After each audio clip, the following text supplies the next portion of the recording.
Yo, my name is King, and this is my first review on this channel. Today we're reviewing a classic Marvel game. This game changed Spider-Man, bringing us the crossovers and characters we have today. Like, across the Spider-Verse, into the Spider-Verse, the comic where the Spider-Verse was fighting something. I didn't fully finish it, so don't blame me. But that game is Spider-Man, Shattered Dimensions. Spider-Man Shattered Dimensions is a 2010 action-adventure game developed by Beanox and published by Activision. The game featured 4 different Spider-Men: the Amazing Spider-Man, Ultimate Spider-Man, Spider-Man Noir, and Spider-Man 2099. Each Spider-Man focused on different aspects. Amazing was agility, Ultimate was power, 2099 was speed, and Noir was stealth. Each mission shared a boss and different locations for each of them.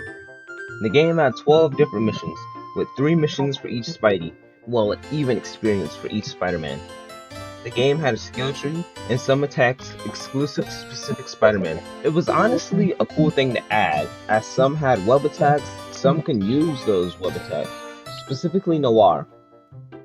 Okay, I'm getting a little bit lost with this, so I'm gonna put this in an order and let you guys jump through specifically whenever. So here are the timestamps right here. So where do you want to go?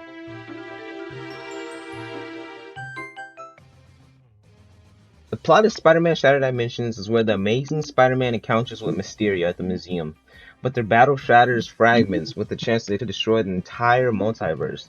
To defend it, Madam Web puts 4 different Spider-Men on a mission to collect all pieces so their worlds can stay together, specifically Ultimate Spider-Man, Spider-Man Noir, Spider-Man 2099, and the Amazing Spider-Man. See, me, honestly, I didn't finish the story myself, but the story isn't too hard to get into or too confusing. It's simple and an interesting game. I don't know if there are any twists again. I haven't finished the story myself. So I give the story a 7 out of 10. It's simple, and it feels like the game wants you to focus on the experience more than the story, which I can honestly respect. I love it. Now the missions. So, the missions for the game are actually cool in their own way. Each map is big, and they aren't small and easy to blow through. They actually want you to enjoy the missions, it feels. Specifically, the 2099 Hobgoblin mission. You swing through the future in Alchemix, dodging cars and drones, trying to fight Hobgoblin. And it's honestly wicked, bro. Same with the ultimate mission against Electro. You literally go on a rampage, and it's so fucking fun. Noir's missions are actually really good, too.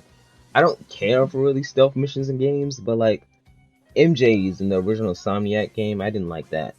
But the way Noir does it, it's so good. He's sitting in the dark, so if you wanted to, you could literally stand in front of an enemy.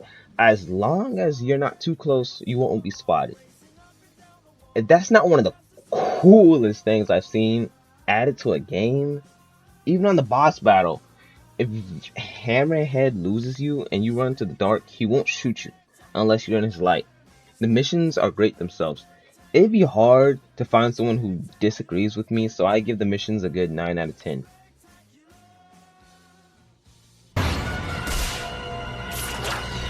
For a game made in 2010, this game looks actually great, especially for the comic book style graphics. We had the Amazing Spider-Man movie games, and it'd be hard to believe that Shattered Dimensions is older than those games. They're developed by the same people too, but each location looks different in its ways. 2099 seems more realistic, but at the same time it looks techy and great with the bright colors, specifically blue. Ultimate is great with the effects, shading, and small details it has. Ultimate Spidey's missions have a lot of crazy things happening. Explosion, lightning, and all that. The small effects and details look so good on it, specifically the character models. They always seem to resemble the Ultimate Comics style. I think it's good. Amazing's looks are clean from a comic, and I love it. It's perfect. Everyone has a comic style, models, and outlines. Same with the locations. And the effects, especially when attacking. It's all like a dream come true, while Noir fits its old classic theme, since it's dark way back in the Great Depression time. And stealthy, it has cool details too. Sometimes the enemies look a little gray, like a black and white TV. It might just be me who sees that, but they look great. And his goggles shine in the dark. It's even better. The graphics and look of this game are way, way ahead of its time. I love it. And I believe the graphics deserve a great 10 out of 10, easily.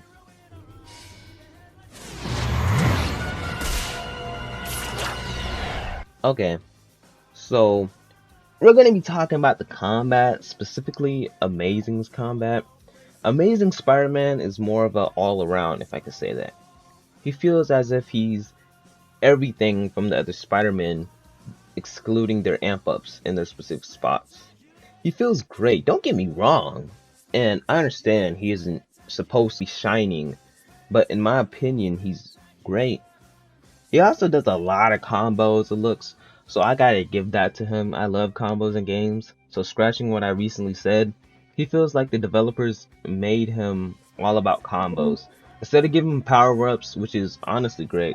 Because the other Spider-Man either don't need combos or have focus powers. That would be overkill with combos, like 299. Like, him with a combo, that'd be too OP. I love the Amazing Spider-Man, but in my opinion, he just isn't as enjoyable to me as the others, so I gotta rank him the lowest. Sorry. I love Miguel O'Hara and loved his suit since I seen it like a long time ago. Back when the Amazing Spider-Man 2 was the most recent Spider-Man game. I used to literally show my grandma the cover of Shattered Dimensions and I'd be like, Grammy, could you please paint this on my face? And she'd paint my face just like his. I swear. But focusing, Miguel O'Hara is a Spider-Man from the future in canon. The year is 2099, he doesn't have any senses, and he got his powers from merging his DNA with the spiders, giving him fangs, organic talons, and organic webbing. Is where he stands out from each Spider-Man, using his powers differently. Instead of wall crawling, Miguel uses his talons to inject them into the wall and climb up them, which is actually cool, but in this game he's giving spider sense. He focuses on speed and he can charge up an attack and take down anyone around him. His moveset is honestly fun, and I like the speed to it. As he also has to fight in the air at times when swinging, and has to dodge cars at that. It's great. Really great. It fits 299 as his speed to me brings enjoyment and interest in his gameplay. I love 299 and his gameplay, but I'm gonna have to put him in third place. His gameplay is fun, but the other two Spideys have me a little more hooked on in their ways of gameplay. Sorry, 299. Okay, Peter Benjamin Parker was bitten by a spider god in the Noir universe, and he has the ability to have spider senses, shoot dark silk webbing, wall climb, and has spider senses. I don't know why I put that back, but I guess I did. But there is a downside to these powers. His powers are weaker than the average Spider-Man powers. So he refers to parkour and uses a gun, as this Spider-Man kills, but rarely. He's willing to get the job done if necessary, okay? But his Uncle Ben was killed. But the way he died, Peter found him torn apart, and it turns out he was eaten by the Vulture himself. In this game, Noir has missions of stealth, as he has to hide in the shadows so no one can see him, and saves hostages while hidden. It's a great experience if you ask me. I love the fact that no one can see him if he's standing in front of you. I said this earlier, and the fact that you actually have to think of how to defeat the bosses instead of just purely running in, comboing, and all that. His gameplay is honestly fun to me. And I love the theme to this, but it grows annoying that that he can't hurt anyone when seen. It's stupid. He has no webs, which is iffy to me also. It's understanding why, but like, come on, man. At the same time, it's just annoying. So I'd rank him second. I feel like if they did remake the game, they could most definitely make Noir a lot better, and he'd take my first place, but I'm sorry, he didn't make it this time, man. And as you all been waiting for, the ultimate experience. Now, Ultimate Spider-Man is a take on a younger Peter Parker in his earlier years. The same Spider-Man who got literally thrown up on by Black Cat. Yes, Black Cat puked on this nigga's crotch. This is the same universe where Miles was created, fun fact. But Ultimate Spider-Man is the specific Spider-Man arc. Well, I mean symbiote arc. So, you know this kid's gonna be on that shit. He focuses more on hack and slash, with attacks that could maybe one-shot the other enemies in the game. I think they made Ultimate's enemies a lot stronger from how strong they made him. Like, this guy is so fun to play as. You can literally charge an attack of symbiote tendrils and stab everyone around him.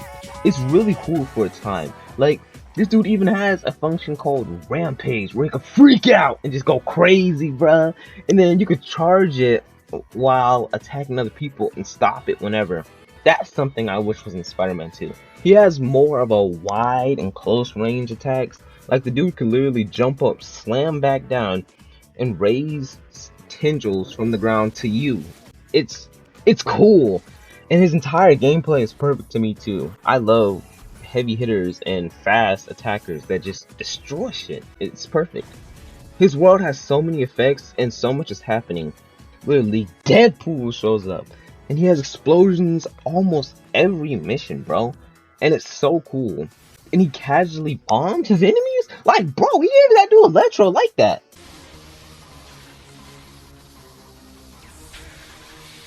See what I can do now? I am so impressed. I've never seen anyone start a truck before. To me, this is what I love. But at the same time, I also kind of feel like they could have done more to him with his skill set specifically. Everyone feels a little downplayed with the skills. A bit. Especially him with the potential moves that he could have had. Like, this is the symbiote Spider-Man. He could have pulled something with they had in Web of Shadows and let him be able to pick up fucking cars and throw it. Overall review: the game featured costumes for each Spidey, like Flipside, the classic suit from Ultimate, and more. I love this game if you ask me.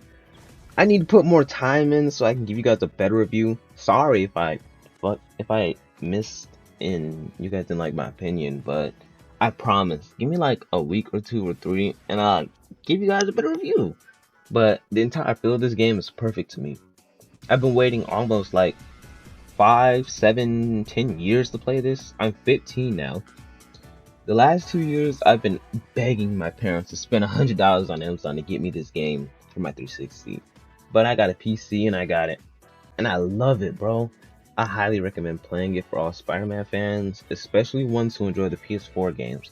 In my opinion, this is the second best Spider-Man game I ever touched. I haven't played Edge of Time yet, the sequel, so maybe it'll change soon. But hey, thank y'all for watching. I spent a little bit of time writing my script and editing this. Please drop a like and subscribe, and you'll be doing me a favor for real with these reviews. Also, comment what I should review next. Maybe I'll play them and let you guys know again. I'd like to thank everyone for watching this fully. And with that, I'm out. See y'all.